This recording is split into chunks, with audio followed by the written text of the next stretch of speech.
নমস্কার, টিনা ক্রিয়েশানে তোমাদের অনেক অনেক স্বাগত। আজকের ফার্মিং, আজকের বাচ্চা হচ্ছে 6 দিনের বাচ্চা। আজকে আমরা ফার্মে গিয়ে তাড়াতাড়ি খাবার দিয়ে দিলাম এবং ওদিকে সঞ্জিত কারেন্টের কিছু একটা কাজ করছিল। তারপরে জলের মধ্যে তুতে আর ভিনিগার দিয়ে দিল, এটা বিক্রিয়া হতে শুরু করে দিয়েছে। এই জলটা আমি দিয়েছিলাম, কোনো কারণে ভিডিওটা সেভ হয়নি আমার ফোনে, সেই জন্য সেটা দিতে পারিনি। বাদবাকি বাচ্চাগুলোকে আমি তাড়াতাড়ি জল আর খাবার সমস্ত কিছুই দিয়ে দিলাম।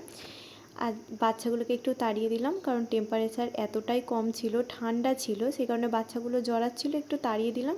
তারপরে তারা নিজেদের ফিডার আর ডিঙ্কারে খুব ভালোভাবে চালিয়ে গিয়েছিল।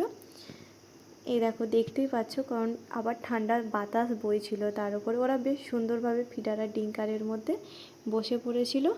আর তার মধ্যে সবথেকে খুব ভালো একটা জিনিস হয়েছে, আজকে আমার কাছে সুন্দর 2টি গোলাপ ফুটেছে। আরও গোলাপ ঝরে গেছে, এগুলোকে দেখে মন ভালো হয়ে গেল। দেখা হচ্ছে কাল নতুন ভিডিওর সাথে। ভালো থেকো, সুস্থ থেকো, সাবধানে থেকো। দেখা হচ্ছে কাল।